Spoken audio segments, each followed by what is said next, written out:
Hello folks, I thought I'd try something a little different in comparison to all the other installing a wired cape videos I have. I have the two other ones, the Earth 2 and the Dark Knight Rises Batman video. I'll put those links in the description and on screen, whatever the hell I can do. Um, but today I have the Ben Affleck Batman from the Flash movie. So I thought I might as well do a review while simultaneously showing you how to install the cape.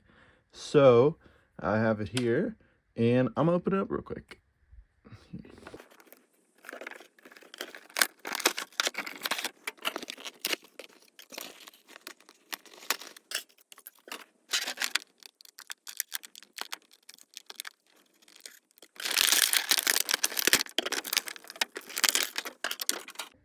Alright, now the figure's out the box, and talk about some of the accessories real briefly before giving my opinion on the suit and all that.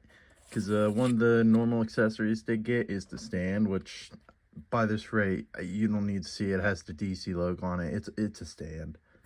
But it also comes with the traditional McFarlane card, you know, the name, what it is, a little picture of it. I will say one little complaint I have about these cards is I used to actually really like collecting them.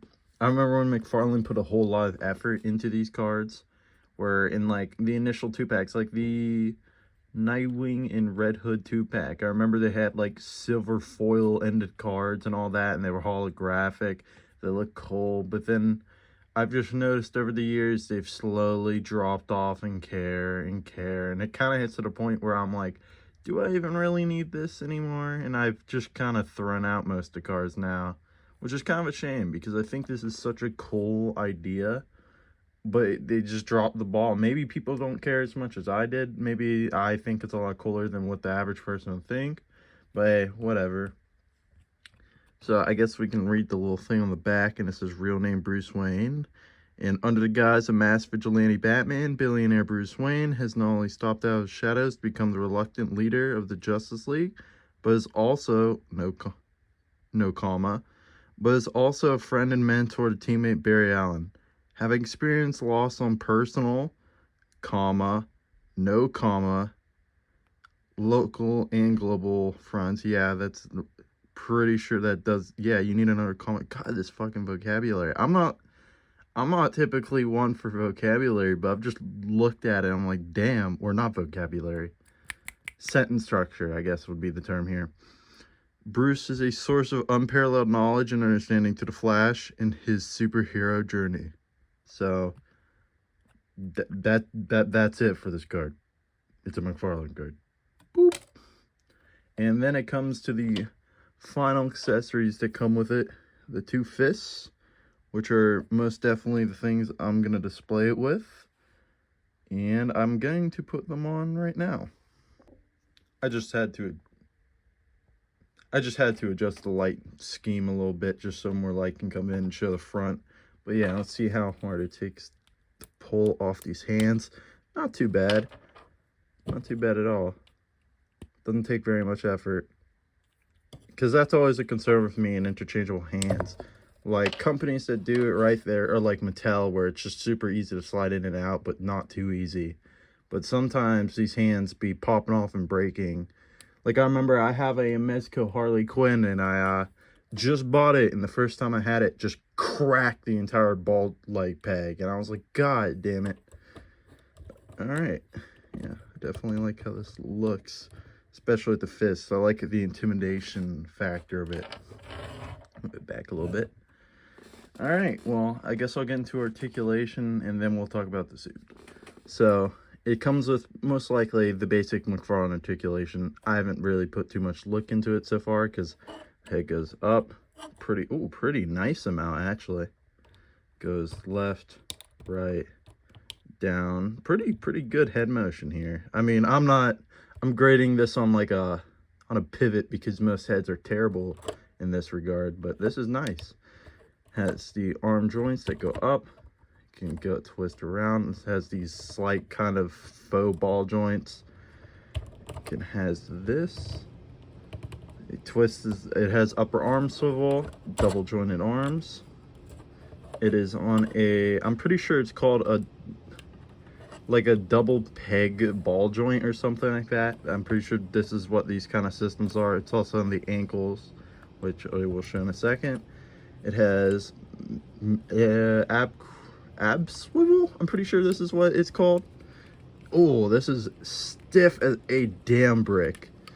Yeah, it's not too good. It doesn't really go down either. It also has lower abdomen swivel, which is the swivel you should use. And I just realized this belt is a detached piece. I'm pretty sure it's actually attached to the mid piece right here, the abdomen, instead of the crotch piece to go over the joint there. I don't think I've ever seen that. But yeah, you can go left and right with the lower body swivel. You can bend over a not great amount. You can go back a pretty good amount. Alright. It has the leg joints that go up, left, right, only a little bit. Can go in any direction. Has, instead of the usual, it has thigh swivel this time. And this is predominantly for the bike that can come with this figure. I won't review it unless people want me to review it. So if you want me to review that figure, just put it down in the comments. Alright, has the thigh swivel. It's kind of stiff. Kind of wish all McFarlane figures came like this, but I understand the tooling and all that for two pieces. Alright, has double knee joints. Pivot on the another ball joint from like up here. Got that. It can turn left and right on the ball joint. Toe articulation. And that is it for articulation wise. Alright, now that we got everything else out the way, I might as well talk about the actual suit itself. Because it's based on the Flash movie's Ben Affleck Batman instead of the Michael Keaton Batman, which I still can't get my hands on. But it's based on that. And as a figure, I'll just say the blatantest thing. I think it looks really cool. I really like how this figure looks. But I do have one issue with it, and it's the head. Now, I say this. If I were just to completely detach the fact that this is supposed to be Ben Affleck, this looks like an awesome Batman figure. I don't know if anybody's ever played the Telltale Batmans, but the head, if you just paint the eyes, it looks like a perfect Telltale Batman. But the problem is that's a Telltale Batman. This is supposed to be Ben Affleck, and they kind of whiffed it. It's still, like, as a Batman head, I really like it. It looks like the proper amount of intimidating, looks like Bruce Wayne, looks like what I imagine it'd be, but it's just off, is what I mean. Off from what it should be. And since it's based on something, you have to judge it in that manner. Now, the rest of the suit, I like a lot. It looks a lot like Telltale Batman, as I've previously stated. And I've seen only limited pictures of the actual movie suit, and this seems to be pretty much dead on except for certain detailing. Like, I noticed, I'm gonna show the promo pics, it looks like silver up in whatever this is. I actually have no clue what this would be. It looks cool, and it looks like it's supposed to be holding the belt, but what is this? I just put that together. I'm like, wait, what? I guess the strap, but there's supposed to be silver on these weird wraparounds of the strap, and it's supposed to be silver, I'm pretty sure, on this pad and all that. But that's just some general McFarlane thing over anything else. They tend to skimp on the minor details like that for better molds, so you can paint it and fix it yourself, which is a criticism or a thing you like about McFarlane. To me, I like the McFarlane figures because I can modify them a lot, but I understand if you are not a customizer, this may not be optimal. It also comes with this cape here, which, I mean, it's okay. It's certainly a fabric cape. It's definitely better than your average rubber cape that looks like trash, but it's got, you know, no wires, foreshadowing to what the rest of this video will be. But it looks nice. I like how this figure looks a lot. It generally, it's a cool figure. I'd give it like a 8.5 out of 10 in my eyes. It's a nice Batman. I will say just the biggest fault is the head. But beyond that, it's nice. And I know a lot of people are going to be like, the head's important. I just think as a Batman figure, it's cool to me. So I'm giving it an 8.5 out of 10. It's nice. The articulation's nice. The figure didn't break off opening, so that's, you know, a bonus. The low standards we have now with this. But I will get into the second part of this video now, and that is the cape. I am going to be removing this and putting on my own custom fabric wired cape. So if you're interested in that, if you're interested in buying one of them, keep watching. And if not, thank you for watching. I'll put my info to follow me right here, just in case, you know, you dip out right now, but thank you. All right, now the dorks and dweebs are gone. We can get into the cool stuff, where we look at the figure and meticulously go, how am I going to take this apart? And this figure seems to be pretty easy, since they didn't make this a one-piece mold. You can already tell on the back it's not attached. It's a little rubber piece. If you were to look at the seam, you can see this is just a whole separate piece in itself. So to get this cowl off, I'm thinking we pop the head off, we pop this entire cowl off. Be careful with that, I'll emphasize. Rip this off, put the cape on, put the cowl over, put the head back on. Now, obviously, this can change. I got to figure out the pattern, which goes for what. So, you know, it's going to be in a few sections. But I'm going to show you how to pop this head off, pop this cowl off with either you can use a hair dryer, a heat gun, or hot water. I don't ever use hot water because it's just a mess. And a hair dryer is not typically sufficient for my patience. So I use a heat gun. Not the biggest recommendation to do that, because you can destroy figures. I have absolutely butchered figures with a heat gun. So if you're planning to use a heat gun, be careful with what you use it for and how long you use it with. Just be acquainted with it prior to using it on an action figure, because yet again, I've used it to bad results before.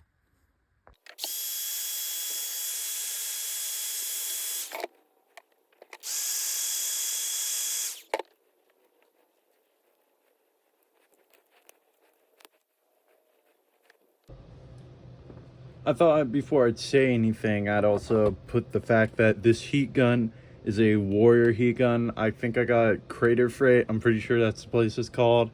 If you want to know how long I put the heat on the head to get it to pop off, I put it on the low setting, which is the top one, for 20 seconds on there. I let it heat up a little bit for like 5 seconds, and then I put it on for 20. And this works super effectively for me. And point number 2 is I did not pop off this collar piece because I think more than likely you can do it without popping it off, and I'll show you why in a second. I'm gonna move the camera real quick. Alright, so I have this cape already done, not specifically for this figure. This is the Dark Knight Rises cape, and I just wanted to see how it fit, so I just shoved it under, and it fits for the most part, but I have to expand how long it is under. So I think what we're just going to do is we're going to have you lift, I say you, yes, you specifically, the one viewer watching. You will lift, probably going to lift up here, insert the wired cape here, glue right here and under here, and press it down on there. I just need to see how thick this will look to make sure it doesn't look super goofy or anything. That looks alright. Look a lot better when it's actually fully attached. So I'm going to check that. I'm going to make a cape for this, and then I'll be back for the second part. Alright, now I have the cape sewn. I'll have this up on my eBay, link in the description. Now you have that. I also forgot to mention, taking off the head, probably not necessary on this one. I assumed I was taking this whole thing off and I wanted to see how it was underneath, but it appears I didn't need to do that. So to start this off, you lift the flap, and then you just generally, I recommend this and other ones, just see how it fits and where it goes. You can see it should be around the end part right here where this little end corner is. So you just put it on there and you just check how it looks from there. Gotta go. Then you wrap it around, flip the other piece. It's hard to record this. There you go. Just generally see how you're gonna have it, and it fell off. Nice. All right, here, pluck it back in there. But you can get my point where I'm saying go right here. Just mess with the wire inside because it's not going to be perfect. There you go. But you can see it right to this corner here. So I'm thinking I'm going to glue the underside of here right here with this, which I use this Gorilla Clear Super Glue and a Q-tip to glue it on. To either that, or I'm going to glue right here, which actually I might do just for effectiveness. Yeah, I think I'm going to do glue right under this part, put the cape on, and then put a little bit of glue here, and then clamp down. So I'm going to do that. I'm going to put a little speed lapse for this, but you'll see what I mean.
And now you're done. That's all it really takes. I'm really glad with how this came out. I usually do leather with these kind of kits. I have to cut off a little thread right here. But I usually do leather with these kind of kits, but I noticed that was fabric-ish in the movie. So I decided to redo the template I was going to use and got a more fabric-looking cape, and now you have a completely wired accessory, as it says hand grip on. And boom, there it is. Spread out, do anything, fully pointed. I have a video on my shorts showing out how it looks, or how many points of articulation this cape has. But yeah, that's it. I'll link whatever needs to be linked in the description. My Instagram is DylanFigs04, TikTok, and subscribe to my YouTube. And thank you for watching.